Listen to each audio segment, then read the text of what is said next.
नमस्कार. न्यूज डंकामध्ये मी महेश विचारे आपल्या सगळ्यांचं मनःपूर्वक स्वागत करतो. मित्रांनो, वंदे मातरम या गीताला 150 वर्ष पूर्ण झाली. त्यानिमित्ताने आपण पाहिलं की देशभरामध्ये चर्चा सुरू होती. सध्याच्या सरकारने सुद्धा वेगवेगळ्या प्रकारचे उपक्रम राबवले आणि या निमित्ताने हा जो 150 वर्षांचा इतिहास आहे, त्याची चर्चा झाली. त्यातले वेगवेगळे पैलू, त्यातल्या घडामोडी याविषयीची चर्चा होऊ लागली. आणि त्यातून आम्ही काही मुलाखती सुद्धा घेतल्या. विशेषतः मिलिंद सबनीस यांनी या सगळ्या विषयावर खूप अभ्यास केलेला आहे, संशोधन केलेलं आहे. त्यांच्या मुलाखती घेऊन काही पैलूंवर आम्ही बोललो आणि त्या माध्यमातून वेगवेगळे विषय जे आहेत, वेगवेगळे पैलू हे समोर येऊ लागले. आजचा सुद्धा विषय जो आहे मुलाखतीचा हा वंदे मातरम या गीतासंदर्भातच आहे. पण आजचा विषय हा वंदे मातरमसाठी लढलेला सांगीतिक लढा याविषयी आपण बोलणार आहोत. मास्टर कृष्णराव हे प्रख्यात संगीतकार होते. संगीत कलानिधी या उपाधीने त्यांना गौरवलेलं आहे. असे मास्टर कृष्णराव यांनी या वंदे मातरम गीताला संगीत दिलं. हे गीत जे आहे ते राष्ट्रगीत व्हावं अशी त्यांची अपेक्षा होती, असं त्यांचं स्वप्न होतं आणि त्यासाठी त्यांनी हा लढा दिलेला आहे. तर काय नेमकं मास्टर कृष्णरावांचं या वंदे मातरम वंदे मातरमचा हा जो काही इतिहास आहे त्याच्यामधलं त्यांचं योगदान काय आहे, हे जाणून घेण्याचा प्रयत्न आज आपण करणार आहोत. आणि त्यासाठी त्यांनी ज्या पद्धतीने योगदान दिलं त्यातले वेगवेगळे पैलू, त्यातले ते विषय याविषयी आपण जाणून घेणार आहोत. आणि त्यासाठी आपल्यासोबत आहेत प्रिया फुलंब्रीकर, ज्या मास्टर कृष्णराव यांची नात आहेत आणि संगीत अभ्यासक सुद्धा आहेत. तर त्यांच्याशी बोलूया आणि हा सगळा विषय जाणून घेऊया. प्रियाजी, आपलं खूप खूप स्वागत आहे न्यूज डंकामध्ये. नमस्कार. नमस्कार. तर प्रथम सांगीतिक लढ्याकडे वळण्यापूर्वी म्हणजे मास्टर कृष्णराव फुलंब्रीकर यांनी जो सांगीतिक लढा दिला वंदे मातरमच्यासाठी, तर त्याकडे वळण्यापूर्वी थोडंसं मास्टर कृष्णराव यांचं संगीतातलं योगदान, त्यांचं एकंदरीतच थोडंसं चरित्र त्यांचं, याविषयी आम्ही जाणून घेऊ इच्छितो. कारण का, की आजच्या पिढीला ते माहिती असलं पाहिजे. कारण खूप जुना काळ आहे तो. 1800च्या काळामध्ये म्हणजे त्यांचा जन्म झाला. त्यानंतर 1974 पर्यंतचा त्यांचा प्रवास आहे, 76 वर्षांचा. तर या काळातलं म्हणजे आजच्या पिढीला सुद्धा माहिती असावं, त्यांनी दिलेलं योगदान, त्यांनी केलेलं काम हे सुद्धा माहिती असावं. या दृष्टीने थोडंसं त्यांच्याविषयी सांगा आणि मग नंतर आपण मुख्य मुद्द्याकडे येऊया. जरूर. मास्टर कृष्णराव फुलंब्रीकर यांचं मूळ नाव कृष्णाजी गणेश फुलंब्रीकर आणि हे हे जे फुलंब्रीकर कुटुंब आहे ते मूळ मराठवाड्यामधील औरंगाबाद जवळील फुलंब्री येथील, म्हणजे आता छत्रपती संभाजीनगरच्या अगदी जवळ फुलंब्री तालुका आहे. तेथील हे मूळ कुटुंब तेथील. आणि मग कृष्णरावांच्या आधी 3 पिढ्या पूर्वज पुण्यामध्ये स्थायिक झाला, तेव्हापासून हे कुटुंब पुणेकर झालं. मास्तरांचा जन्म 20 जानेवारी 1898 रोजी पुण्याजवळील आळंदी येथे झाला. आळंदी हे मास्तरांचं आजोळ, तर आजोळी मास्तरांचा जन्म झाला. आणि हे वेद पठण करणारं कुटुंब, त्यामुळे ऋचा गायन करणं हे त्यांच्या कुटुंबातच होतं. कारण ऋचा गाऊनच सादर केल्या जातात. तर एवढा संगीताशी संबंध होता. बाकी सांगीतिक परंपरा या कुटुंबाची नव्हती. परंतु मास्तरांना जन्मजातच संगीत प्रिय होतं आणि त्यांना शाळेत घातलं तेव्हा त्यांना सगळ्यात जास्त आवडायचं गाणी आणि कविता म्हणणं. तर सुरामध्ये गाणी आणि कविता म्हणणं इतकं आवडायचं की मधल्या सुट्टीत त्यांचे शिक्षक त्यांना बोलवायचे आणि कविता आणि गाणी म्हणायला लावायचे. तर गाणी गाणारा मुलगा म्हणून हा छोटा कृष्णा शाळेतच प्रसिद्ध होता. पण शाळेत अभ्यासात लक्ष तसं कमी होतं, संगीताकडेच जास्त कल होता. आणि हे त्यांच्या आईने ओळखलं, मथुराबाई फुलंब्रीकर. आणि त्याचं असं झालं की एका मंदिराकरता बेलपत्री तोडण्याचं आणि त्याला पुरवण्याचं काम छोट्या एक 7 वर्षाच्या कृष्णाकडे त्याच्या आईने दिलं होतं. कारण कृष्णाचे वडील अकालीच गेले, त्यामुळे कुटुंबावर बरंच हलाखीचा प्रसंग ओढवला होता. त्यामुळे असं काय काय कामं करावी लागली. तसं मास्तरांना अशी कामं छोटी-छोटी दिली होती त्यांच्या वयाप्रमाणे.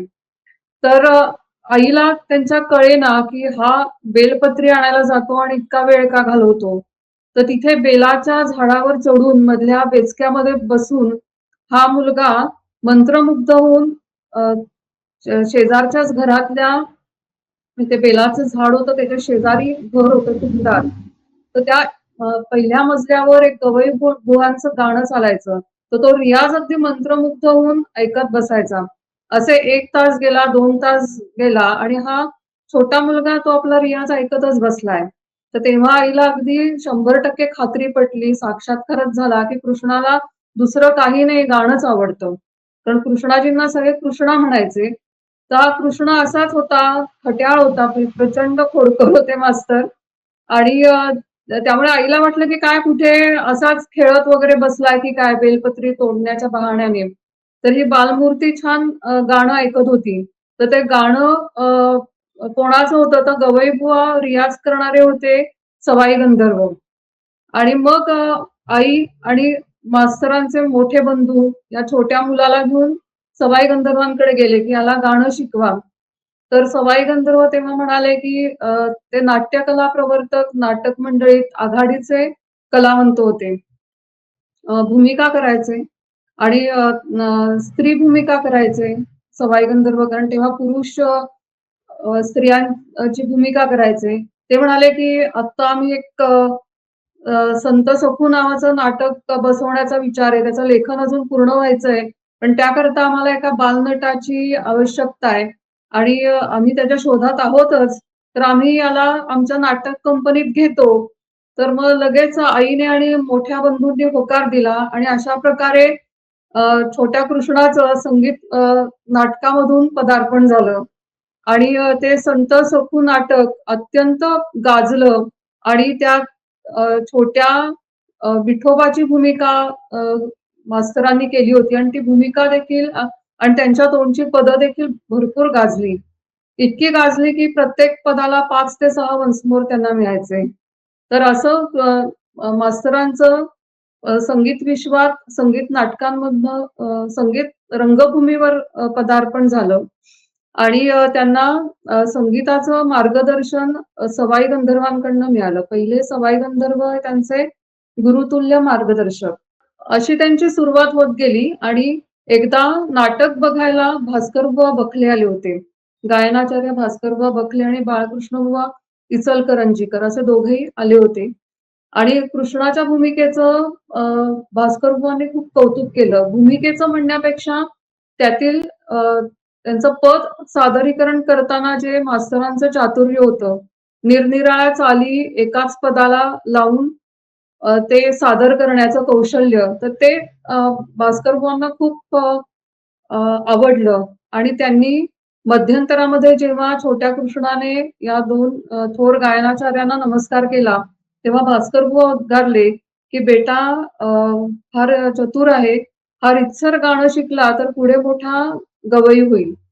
आणि खरोखर गुरु अक्षरशः चालत आले याप्रमाणेच घडलं.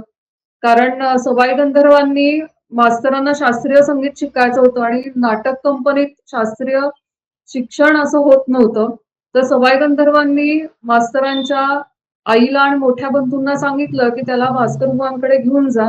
ते त्याची तयारी करून देतील. आणि त्याप्रमाणे या छोट्या कृष्णाला भास्करबुवांकडे नेलं आणि भास्करबुवांनी तत्काळ ओळखलं, की हा विठोबाचं काम करणारा मुलगा ना, मी ओळखलं याला. आणि मास्तरांच्या घरची गरिबी होती. त्यामुळे भास्करबुवा म्हणाले, की "तुम्ही काय देणार, मी काय घेणार. मी याला माझा मुलगा मानतो."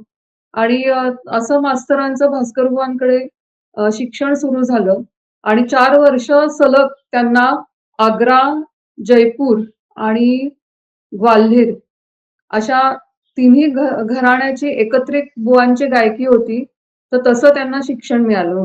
तर ही थोडक्यात मास्तरांची पार्श्वभूमी आहे. आणि मग हं. मास्तर पुढे-पुढे गंधर्व नाटक मंडळीत गेले. तिथे भास्कर बुवांसमवेत संगीत विभागात चाली देऊ लागले. गायक नट म्हणून गंधर्व नाटक मंडळीत त्यांनी बरंच कार्य केलं.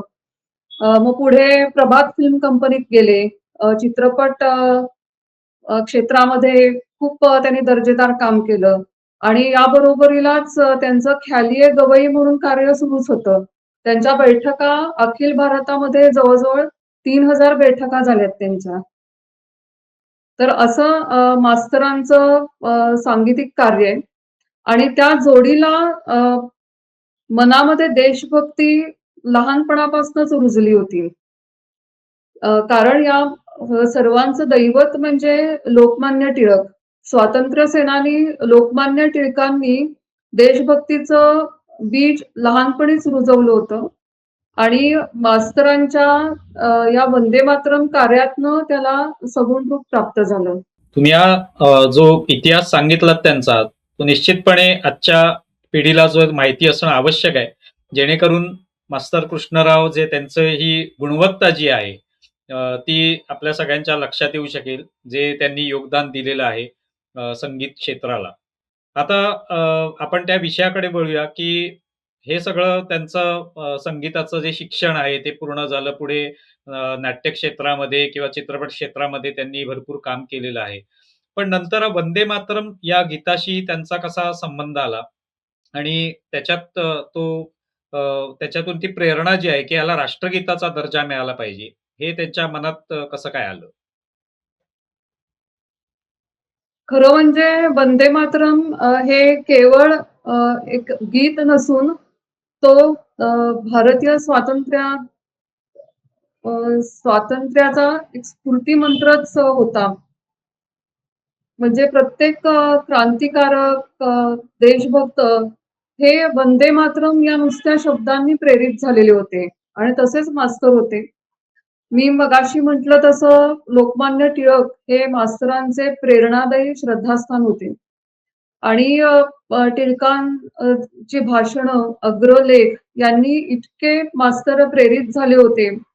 तसंच केसरीवाड्यामध्ये लोकमान्यांसमोर भास्करबुवा बखले या गुरूंसमवेत मास्तरांनी बालवयात गायन देखील गणेशोत्सवात सादर केलं होतं.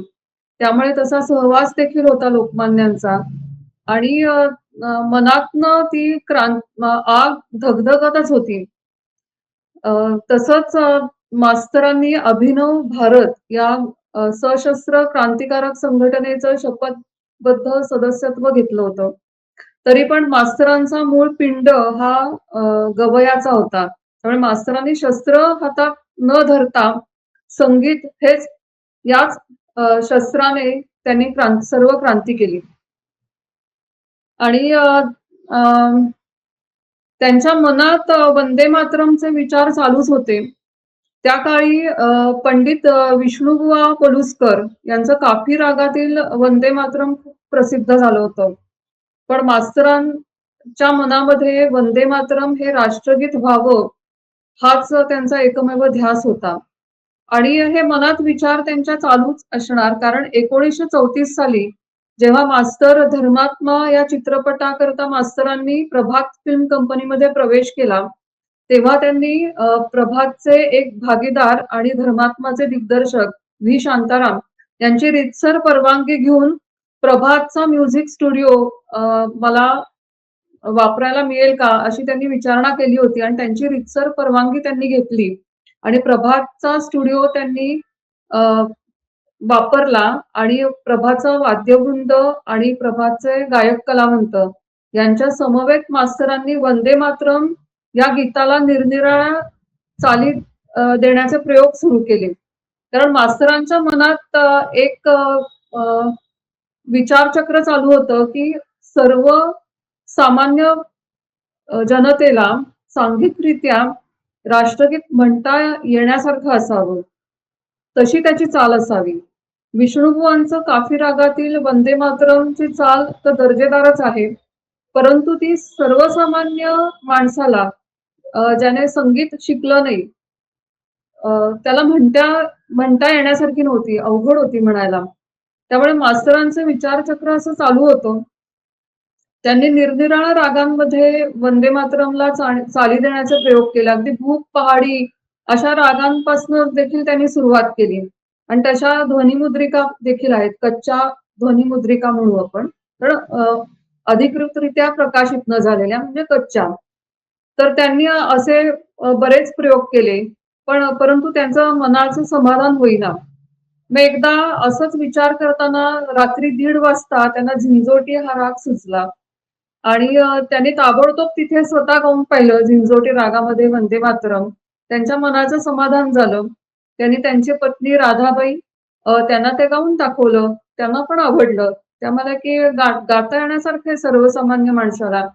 दुसऱ्या दिवशी त्यांनी प्रभातच्या स्टुडिओमध्ये जाऊन ते रेकॉर्ड देखील केलं आणि सर्वानुमते त्याला पसंती दिली गेली.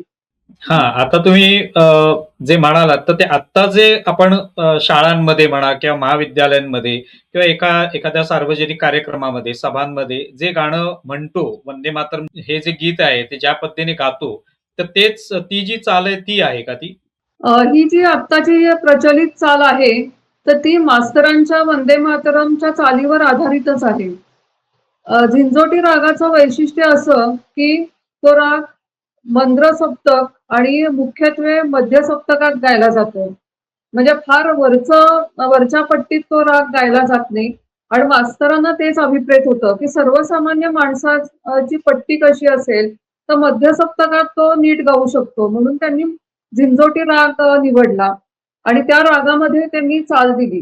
पण स्वातंत्र्य मिळाल्यानंतर 1952 साली रेडिओवर पंडित विरा आठवले संगीतकार म्हणून कार्यरत होते. तर सरकारने त्यांना एक अधिकृत चाल द्यायला सांगितली. कारण तेव्हा अनेक संगीतकारांनी वंदे मातरम या गीताला संगीतबद्ध केलं होतं आणि प्रत्येक अ, त्या संगीतकाराचे शिष्यगण आपल्या गुरुचीच चाल घ्यावी अशी चढाओढ झाली होती. त्यामुळे कोणाचीच चाल नको, तर एक वेगळीच चाल असावी असा निर्णय भारत सरकारने घेतला आणि पंडित विरा आठवले जे आकाशवाणीवर अधिकृत संगीतकार होते, तर त्यांना एक चाल द्यायला सांगितली आणि विरा आठवले अ, उर्फ नादपिया यांनी मास्तरांच्याच विचाराचं अनुकरण केलं. सोपी चाल असावी. पण त्यांनी देश रागामध्ये हे वंदे मातरम संगीतबद्ध केलं. परंतु चाल मात्र अगदी सोपी दिली त्यांनी पण. तर आपण जे ऐकतोय थोडक्यात म्हणजे लहानपणापासून आपण म्हणत आलोय, ते विरा आठवल्यांचं वंदे मातरम आहे. अच्छा. मास्तरांचं साधारण 1970 साली मास्तरांचे रेकॉर्ड विविध शाळा, महाविद्यालय, संस्था ते लावत असत. पण मास्तरांचं वंदे मातरम अ, सरकारतर्फे अधिकृत करण्यात आलं नव्हतं. त्याला मी कारण सांगितलं. कारण प्रत्येकच अ, अ, जण म्हणजे असे अ, अनेक संगीतकारांनी म्हणजे पंडित अंभईकर, विष्णुबुवा पलुसकर, दिलीप कुमार रॉय अशा अनेक संगीतकारांनी ते संगीतबद्ध केलं होतं. तर प्रत्येकामध्ये ही चढाओढ होती, की आमची चाल घ्यावी. तर त्यामुळे एक असा मध्यमार्ग भारत सरकारने काढला आणि ती एक रेडिओचे संगीतकार विरा आठवले त्यांनी ती अधिकृत केली. आता तुम्ही जो रागाचा उल्लेख केला झिंजोटी या रागासंदर्भात, तर हा राग म्हणजे काय आहे? म्हणजे हा मी असं वाचलेलं आहे, की मास्तर कृष्णरावांनी काही रागांची निर्मिती सुद्धा केली, 2 वेगवेगळे राग एकत्र करून. तर अ, असं काही हा राग आहे, की हा त्यांनी स्वतःहूनच तयार केलेला आहे, स्वतःहून त्यांना सुचलेला आहे? मास्तरांनी स्वतः राग तयार नव्हता केला. हा आधीचाच राग आहे. फक्त हा राग मी म्हटलं त्याप्रमाणे हलका-फुलका राग आहे. अतिशय अवघड असा राग नाही आणि मुख्यत्वे मंद्र आणि मध्य सप्तकात मंद्र म्हणजे अतिमंद्र पण नाही. थोडाफार मंद्र आणि मुख्यत्वे मध्य सप्तकात गायला जाणारा राग आहे. तर त्यामुळे मास्तरांनी झिंजोटी या रागाची निवड केली आणि मास्तरांनी राग निर्मिती म्हणजे जोड रागांची निर्मिती केली. जोड राग म्हणजे 2 रागांचं मिश्रण असं त्यांनी नवीनच जोड राग निर्माण केले आणि त्या रागामध्ये त्यांनी काही चिजा बांधल्या. परंतु हा झिंजोटी राग आधीपासूनच प्रचलित होता आणि मास्तरांनी काही नाट्यगीतं देखील अ, या रागामध्ये काही नाट्यगीतांना संगीतबद्ध केले त्यांनी. उदाहरणार्थ संगीत सावित्री मधलं सजला नटला जणू राजा हे त्यांचं प्रसिद्ध नाट्यगीत आहे. हे झिंजोटी रागातलंच आहे. आता आपण मास्तर कृष्णरावांच्या सांगीतिक लढ्याकडे येऊया, की हा जो सांगीतिक लढा आहे, तो नेमका काय आहे? त्याची पार्श्वभूमी काय आहे? आणि तो लढा कसा दिला गेला? याविषयी आम्हाला सविस्तर सांगा. माझ्या मते मास्तरांचा सांगीतिक लढा हा पूर्ण वंदे मातरम कार्यच हा सांगीतिक लढा आहे. म्हणजे स्वातंत्र्यपूर्व काळामध्ये ब्रिटिश सत्तेविरुद्ध हा सांगीतिक लढाच होता. कारण त्या काळी वंदे मातरम हे नुसते शब्द जाहीररित्या उच्चारायला देखील बंदी होती. त्या काळात मास्तर वंदे मातरम संपूर्ण वंदे मातरमचं म्हणजे 5 कडव्यांसहित जे मूळ काव्य आहे त्याचं स्वकृत चालीमध्ये जाहीररित्या गायन करायचंय. तर हा एक प्रकारे सांगीतिक लढाच झाला. ब्रिटिश राजसत्तेविरुद्ध हा सांगीतिक लढा होता. आणि दुसरा लढा म्हणजे स्वातंत्र्योत्तर काळामध्ये अ, काही राजकीय नेत्यांनी वंदे मातरमला विरोध केला. त्यांच्या विरुद्ध मास्तरांनी दिलेला तोच सांगीतिक लढा. पण स्वातंत्र्यपूर्व काळामध्ये मास्तरांचा लढा खूपच गाजला. दोन्ही लढे गाजले स्वातंत्र्यपूर्व काळात आणि स्वातंत्र्योत्तर काळामध्ये. तर स्वातंत्र्यपूर्व काळातला लढा आधी आपण त्याची कथा ऐकूया. मास्तरांचं वंदे मातरम 1934 साली मास्तरांनी प्रभातमध्ये प्रवेश केला. 1936 साली त्यांची झिंजोटीची रेकॉर्ड निघाली आणि ती खूप ठिकाणी पोचली. आणि प्रभातचा सिनेमा ज्या चित्रपटगृहामध्ये दाखवायचे त्या गृहामध्ये चित्रपटाची सांगता या मास्तरांच्या रेकॉर्डने व्हायची. आणि संगीत नाटकांमध्ये सुद्धा अ, सर्व कलावंतांनी मास्तरांना खूप पाठिंबा दिला आणि संगीत नाटकांची सांगता देखील मास्तरांच्या चालीतील वंदे मातरमने व्हायची. तर असं वंदे मातरम मास्तरांचं खूप ठिकाणी गेलं आणि मास्तर स्वतःच्या मैफिलीची सांगता अ, वंदे मातरमनेच करायचं. म्हणजे जाहीररित्या जे गीत गायला परवानगी नव्हती, त्या गीतानेच मास्तर स्वतःच्या मैफिलीची सांगता करायचे. आणि मास्तरांच्या वंदे मातरमचं वैशिष्ट्य म्हणजे इतर जे गायक आहेत ते वंदे मातरम शास्त्रीय पद्धतीने विस्तार करून पेश करायचे. परंतु मास्तरांना वंदे मातरम हे राष्ट्रगीत व्हावं अ, हाच त्यांचा हेतू होता. त्यामुळे त्यांच्या शास्त्रीय संगीताच्या मैफिलीत मास्तर उभं राहून राष्ट्रगीताप्रमाणे वंदे मातरम सादर करायचे. त्यांनी कधीही शास्त्रीय अंगाने वंदे मातरम म्हटलं नाही. हे त्यांचं वेगळेपण होतं. परत त्यांनी अ, वंदे मातरम करता लढा जो म्हणतात तो 1937 साली भारतामध्ये पहिला वंदे मातरम दिन साजरा झाला. लोकमान्य टिळकांचे नातू गवी केतकर जे केसरीचे संपादक होते, तर त्यांनी मादाम भिकाजी कामाचा जो मूळ अ, भारतीय ध्वज आहे तो जर्मनीहून मागवून मोठ्या धूमधडाक्यात टिळक स्मारक मंदिरात आणला होता आणि वंदे मातरम दिन जाहीर केला होता. आणि त्या दिवशी मास्तरांनी संपूर्ण वंदे मातरम जाहीररित्या गायला. अक्षरशः हजारो लोक त्या सोहळ्याला हजर होती. आणि स्वातंत्र्यवीर सावरकर, सेनापती बापट, ल.ब. भोपटकर आणि असे प्रभृती व्यासपीठावर उपस्थित होते. तेव्हा मास्तरांचा भव्य जनतेसमोर सत्कार देखील झाला. त्यांना एक जरीचं महावस्त्र देण्यात आलं. परत टिळकांच्या सुनेने स्वतः भरतकाम केलेला हा भारतीय ध्वज असलेली शाल मास्तरांना स्वतः सावरकरांनी पांघरली. तर असा खूप मोठा सोहळा झाला. तो भारतातील अ, पहिला वंदे मातरम दिन. तर त्याच्यामध्ये मास्तरच होते वंदे मातरम गायला. ही 1937 सालची घटना. आणि पुढे 1938 साली मास्तरांची एक मैफिल रेडिओवर होती. आणि रेडिओवर शास्त्रीय गाण्याची मैफल होती. आणि मास्तरांनी फक्त त्यांचे ऑर्गन वादक हरिभाऊ देशपांडे त्यांना सांगितलं होतं की शेवटी झिंजोटीचे स्वर घे. आणि मास्तरांनी मैफलीच्या शेवटी हे जे मी मगाशी पद म्हटलं, सजला नटला जणू राजा संगीत सावित्री मधलं ते गायला सुरुवात केली. मध्यमातल्या पदाकडून ते पुढे त्यांनी वंदे मातरम म्हणायला सुरुवात करणार तेवढ्यात स्टेशन डायरेक्टर होते बुखारी म्हणून, त्यांनी वीज पुरवठा बंद केला. आणि मास्तरांना खूप राग आला की त्यांना वंदे मातरम म्हणू दिलं नाही. आणि त्यांनी सांगितलं की जोपर्यंत मला वंदे मातरम म्हणू देणार नाही तोपर्यंत मी आकाशवाणीवर गायला बंदी घातली. तर असा त्यांनी अ, बहिष्कार टाकला होता आकाशवाणीवर गायला.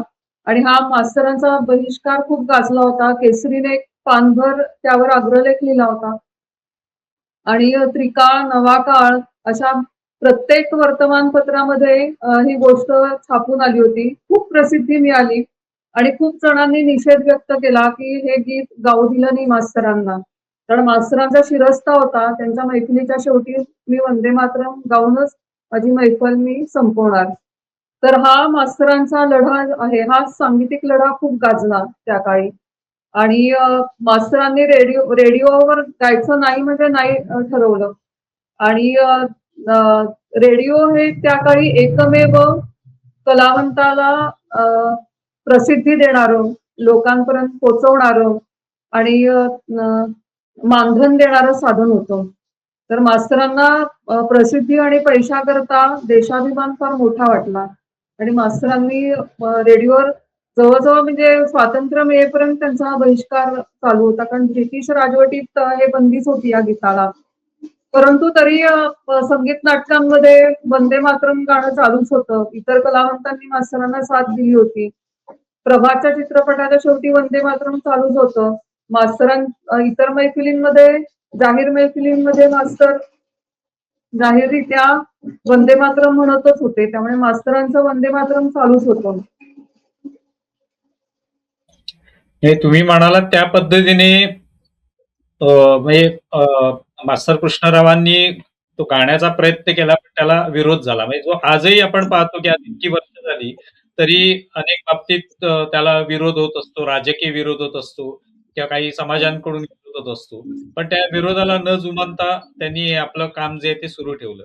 पुढे मग स्वातंत्र्य मिळाल्यानंतर म्हणजे 1947 नंतर 1950 पर्यंत सुद्धा काय नेमकं घडलं होतं? मास्तर कृष्णरावांच्या या गीताकरता कोणते प्रयत्न त्यांनी केले होते? आता मी म्हटलं तसं मास्तरांचा हा रेडिओवर बहिष्कार टाकला हा लढा खूप गाजला होता.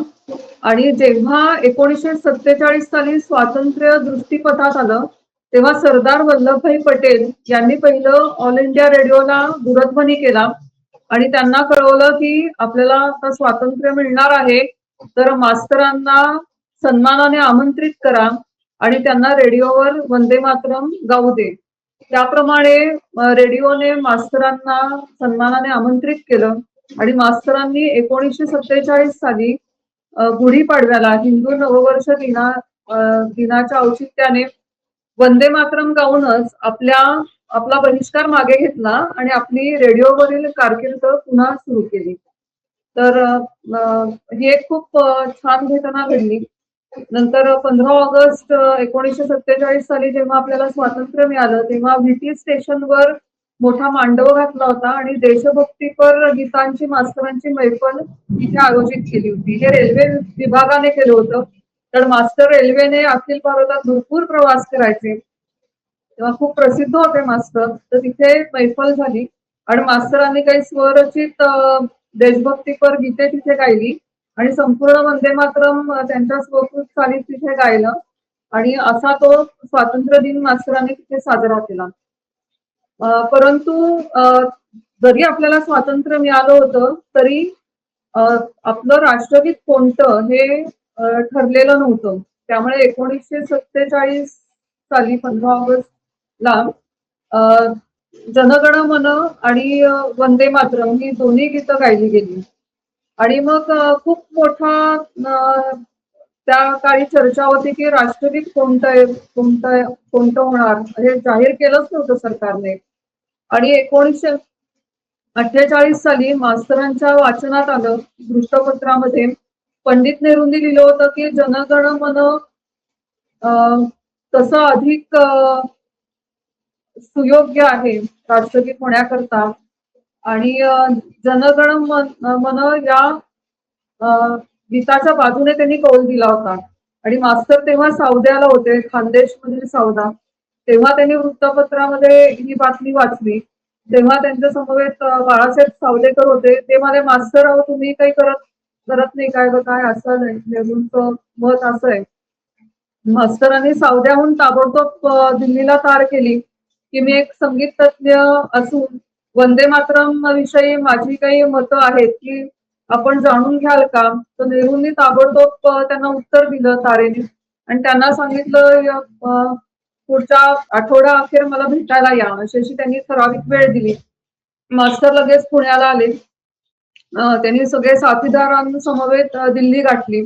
साथीदार म्हणजे ऑर्गन वादक, तबला वादक आणि एक इंटरप्रिटर. तर मास्तरांचे पुतणे होते ते इंटरप्रिटर म्हणून घेतले कारण इंग्रजी भाषेमध्ये संभाषण करायला कुठे त्रास होऊ नये म्हणून मास्तरांनी दुभाषी देखील घेतला होता. तसा सगळा लवाजमा घेऊन मास्तरांनी दिल्ली गाठली आणि नेहरूंची ती पहिली त्यांच्याबरोबर मीटिंग झाली. आणि त्या मीटिंगमध्ये नेहरूंनी एक आक्षेप असा घेतला, की वंदे मातरम हे स्त्री पुरुषांना सामुदायिकरित्या म्हणायला अवघड वाटतं. मग मास्तर परत पुण्याला आले आणि त्यांनी रेकॉर्ड काढली वंदे मातरमची बरोबर नेली तिकडे परत गेले आणि त्यांनी प्रत्यक्ष सादरीकरण पण केलं, ती रेकॉर्ड ऐकवली आणि स्त्री पुरुष समुदाय म्हणू शकतो हे त्यांनी सिद्ध केलं. मग त्या आणि हे सगळं कुठे सादरीकरण व्हायचं तर घटना समिती सदस्य कारण भारताची घटना लिहिण्याचं काम सुरू होतं. तर घटना समितीचे सदस्य माळवतकर, काकासाहेब गाडगीळ, डॉक्टर आंबेडकर, कृपलानी अ, या समोर मास्तर सादरीकरण करायचे. आपले राष्ट्रपती राजेंद्र बाबू असे सगळ्यांसमोर मास्तर सादरीकरण करायचे आणि तेव्हा नेहरूंनी परत आक्षेप घेतला की हे गीत मार्च सॉन्ग होऊ शकणार नाही. मग मास्तर परत पुण्याला आले. पुण्याच्या पोलीस ग्राउंडवर पोलीस परेड बरोबर स्वतः मार्च केलं आणि मार्च सॉन्ग त्यांनी तयार केलं त्याचं आणि त्याची रेकॉर्ड काढली आणि ते रेकॉर्ड घेऊन तिकडे गेले. ती ऐकवली सगळ्यांना. मग नेहरू म्हणाले की याचं पाश्चात्य नोटेशन होऊ शकणार नाही. मास्तर परत आले, मुंबईला गेले आणि नायगाव पोलीस स्टेशनचे पोलीस इन्स्पेक्टर सी.आर. गार्डनर हे ब्रिटिश अधिकारी होते आणि ते स्वतः म्युझिक कंडक्टर होते, खूप नावाजलेले होते आणि त्यांना मास्तरने सांगितलं की हे पाश्चात्य नोटेशन याचं करायचंय. त्यांनी गीत ते ऐकलं वंदे मातरम आणि त्यांनी बसवलं पाश्चात्य पद्धतीनुसार. त्याची मास्तरांनी पुस्तिका काढली, रेकॉर्ड काढली. परत त्याच वेळेला मास्तरांनी नेव्हीचे ब्रास बँडचे म्युझिक कंडक्टर स्टॅनले हिल्स हा देखील ब्रिटिश अधिकारी होता. त्यांना मास्तर भेटले आणि त्यांच्याकडनं देखील हे ब्रास बँडवर पाश्चात्य नोटेशन आणि रेकॉर्ड करून घेतली त्याची पण. पाश्चात्य नोटेशन केलंच होतं पण ब्रास बँडवर त्यांच्याकडनं बसवून घेतलं. त्या सगळं रेकॉर्ड घेऊन मास्तर परत गेले संसदेत आणि त्यांनी ऐकवलं आणि मग नेहरू निरुत्तर झाले कारण पहिल्यांदाच मास्तरांनी झिंजोटी रागामध्ये अगदी आपला ध्वज चढवता वेळी ध्वज उतरता वेळी अशी सुद्धा मास्तरांनी रेकॉर्डिंग 30 सेकंदाची केली होती. इतकं पहिल्या वेळेलाच मास्तरांनी अचूक सगळं पुरवलं होतं साहित्य. आता हे पाश्चात्य नोटेशनचं नेहरूंनी शंका काढली होती तर त्याचं पण शंका हं. निरसन मास्तरांनी केलं आणि मग मास्तर दिल्लीमध्येच वास्तव्य करून होते. काकासाहेब गाडगे यांच्या घरी मास्तरांचं वास्तव्य होतं आणि नेहरूंबरोबर मिटिंगला मास्तर परत आले. काकासाहेब गाडगे घेऊन आले मास्तरांना त्यांच्या गाडीतून. तर तेव्हा शेख अब्दुल्ला आणि बक्षी गुलाम मोहम्मद यांच्या बरोबर नेहरूंची मीटिंग सुरू होती आणि त्यांना हे अजिबात पसंत नव्हतं वंदे मातरम. त्यामुळे नेहरूंनी तेव्हा काही बोलले नाही. मास्तरांचं कौतुक त्यांनी केलं होतं. जेव्हा पाश्चात्य नोटेशन मास्तरांनी ऐकवलं ते रेकॉर्ड तेव्हाच नेहरू म्हणाले होते की आपण देशाचे सर्वोत्कृष्ट संगीतकार आहात असं कौतुक मास्तरांनी जाहीररित्या संसदेत केलं होतं. त्यांना घरी बोलावलं तेव्हा सुद्धा नेहरूंनी काही मतप्रदर्शन केलं नाही. अ, गप्पा झाल्या आणि 1950 साली म्हणजे मास्तर 1948 ते 50 अशी संसदेमध्ये ही सादरीकरण प्रात्यक्षिके सादर करत होते. आणि 24 जानेवारी 1950 या दिवशी घटना समिती सदस्यांची शेवटची बैठक होती.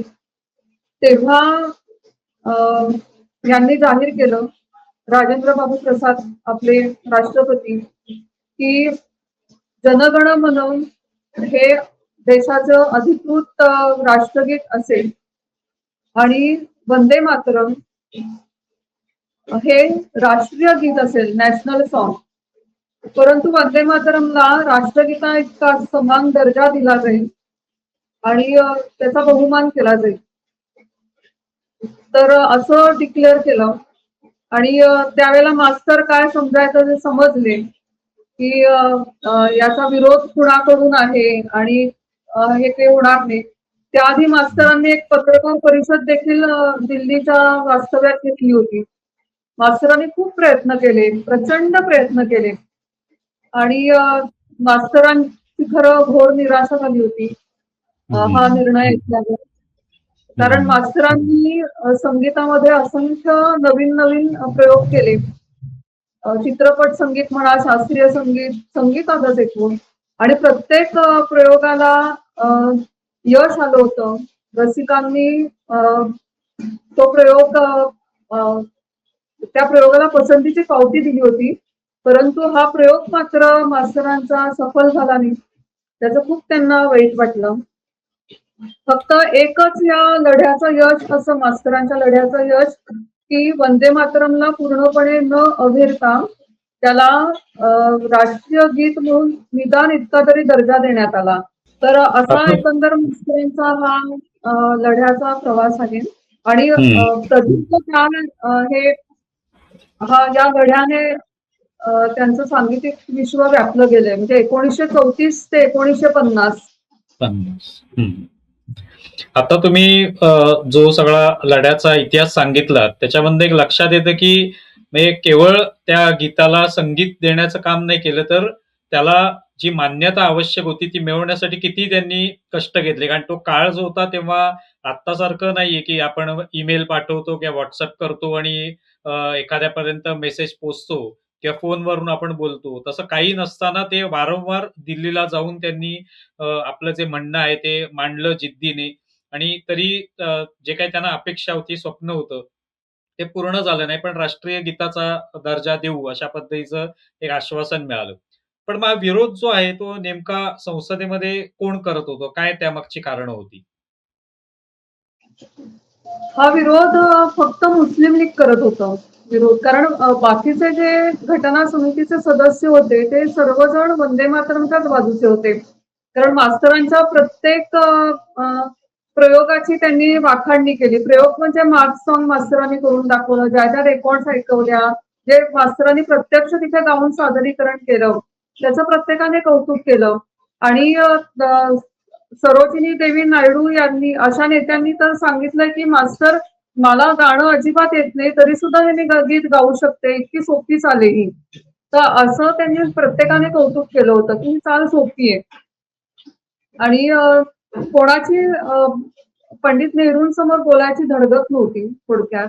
आणि ते काय म्हणतील तेच प्रमाण असं झालं. आणि एकमेव मुस्लिम लीगने या गीतास विरोध केला आणि त्यामुळे नेहरूंनी तीच बाजू ऐकली आणि जनगण मन हे गीत आपलं राष्ट्रगीत म्हणून त्यांनी जाहीर केलं. खरं म्हणजे जनगण मन चे लेखक आपले गुरुदेव रवींद्रनाथ टागोर यांनी पहिलं जाहीर गायन वंदे मातरमचं त्यांनी केलंय.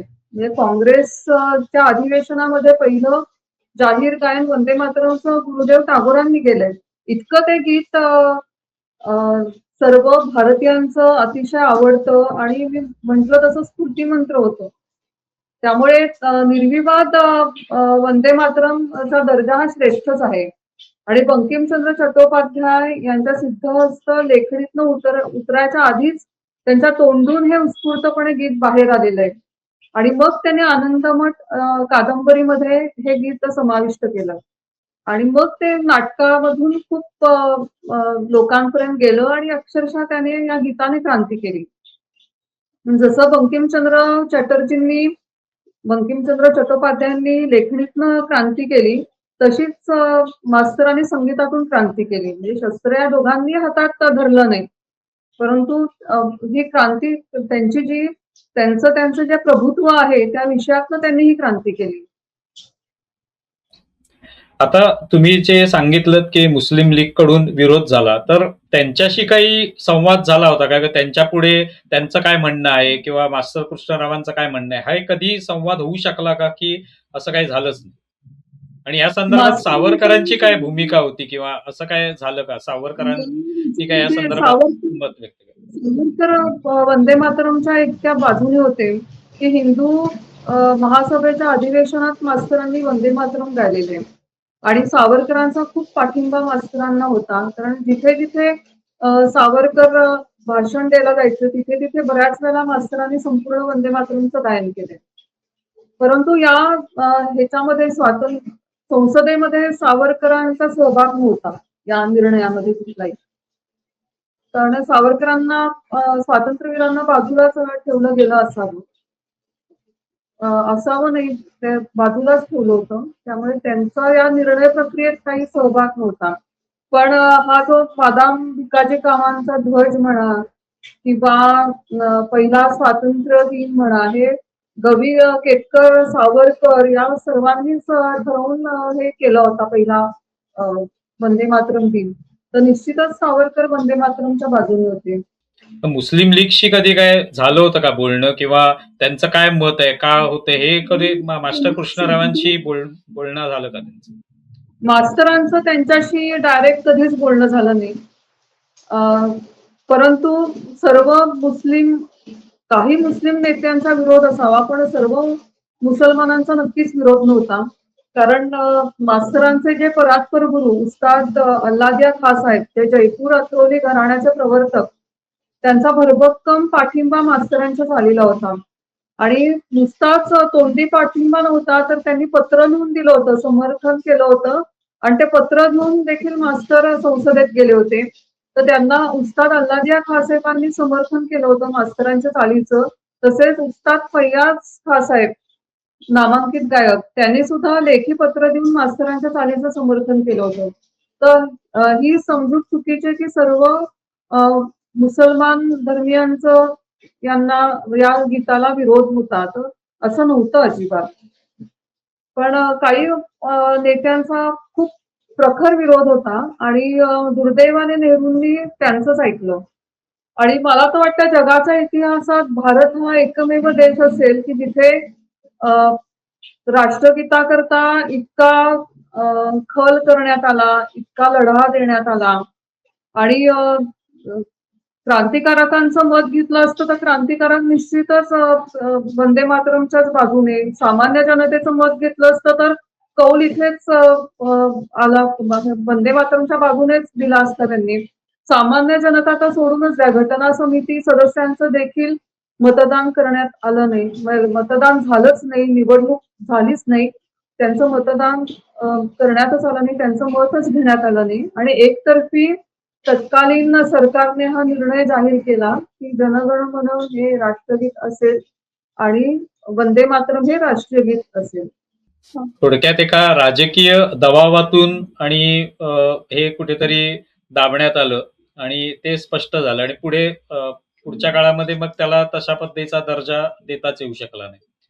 आता आणखी एक मुद्दा म्हणजे या संदर्भात हे सगळं झालं एवढं, अर्थातच मास्तरांना त्याचं दुःख झालं असणार की त्याला जो राष्ट्रगीताचा दर्जा मिळावा यासाठी त्यांचं प्रयत्न चालू होते, एवढी जिद्दीने नेटाने त्यांनी प्रयत्न केले, पण त्याला काही यश येऊ शकलं नाही. त्यांची स्वतःची अशी काय प्रतिक्रिया होती, त्यांनी अशी काय लिहून ठेवली किंवा कोणाशी बोलले किंवा जाहीररित्या त्यांनी ते मत प्रदर्शित केलं? मत व्यक्त केलं. विश्वासराव सावरकरांनी परिस्पर्श स्वातंत्र्यवीरांचा या त्यांच्या पुस्तकात एक प्रकरण मास्तरांवर लिहिलंय. मास्तर सावरकरांना भेटले आणि त्यांनी तिथे शोक केला की माझं त्यांनी ऐकून घेतलं नाही. ते तिथे त्या लेखामध्ये देखील लिहिलेलं आहे. मास्तरांना जनगण मन राष्ट्रगीत झालं याचा खेदच होता, की हे गीत कारण त्यामधले जे अधिनायक आहे, कारण आपलं मातृदेवो भव हीच आपली संस्कृती आहे.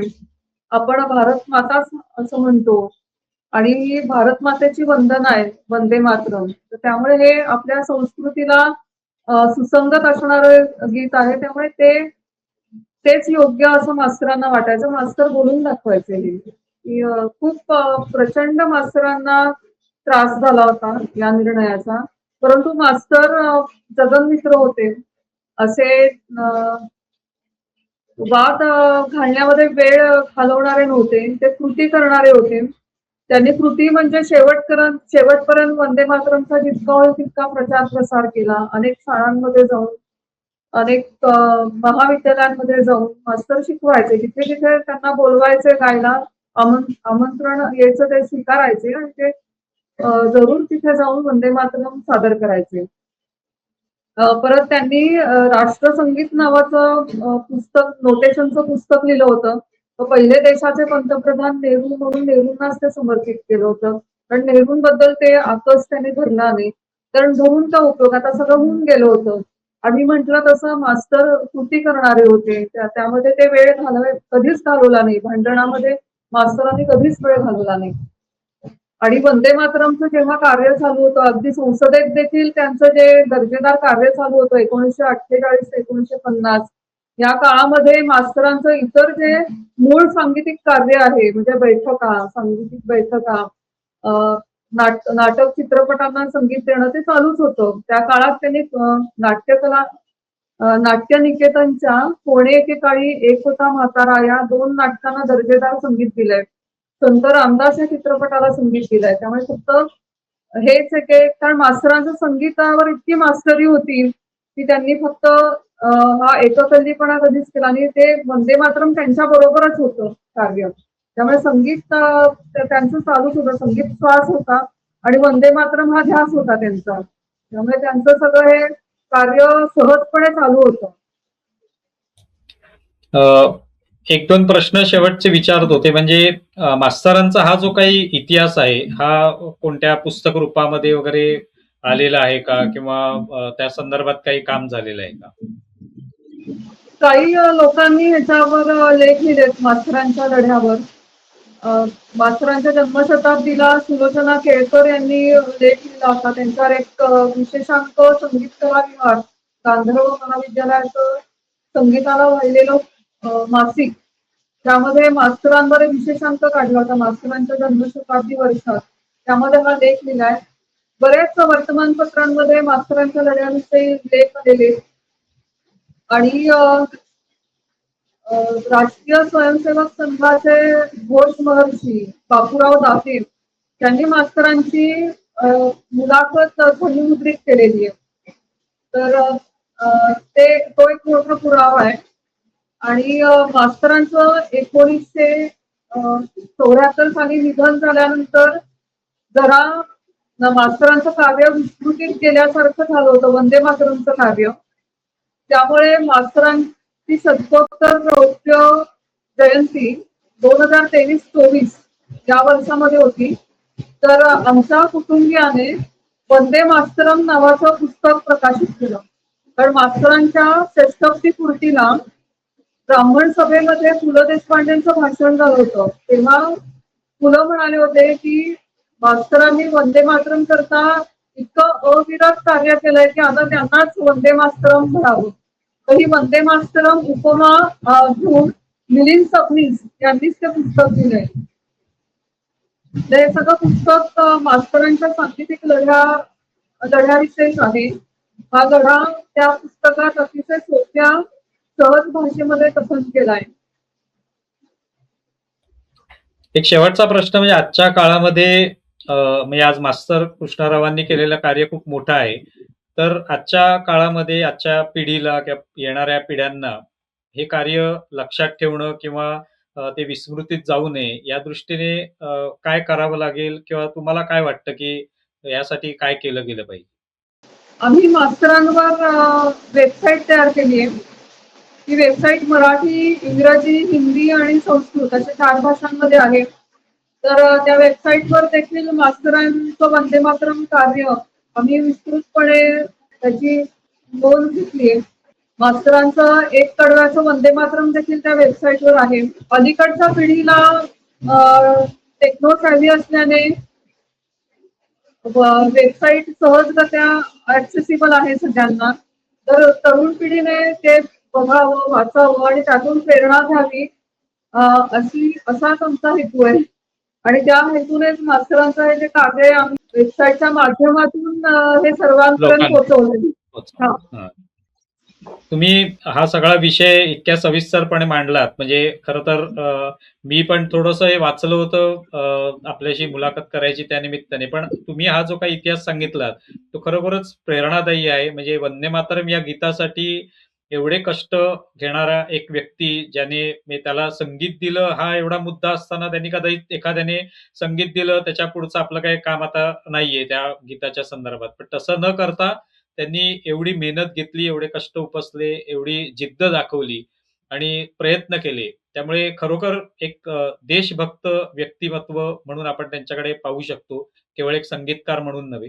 तर तुम्ही इथे आलात, आमच्याशी हा संवाद साधलात आणि मास्तर कृष्णरावांचं हे जे कार्य आहे ते आमच्या आमच्या या मंचाच्या माध्यमातून लोकांपर्यंत पोहोचवण्याचा तुम्ही एक प्रयत्न केला. त्याबद्दल खूप खूप आभारी आहोत.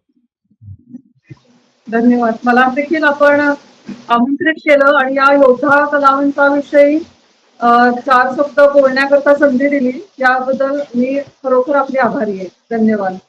नमस्कार.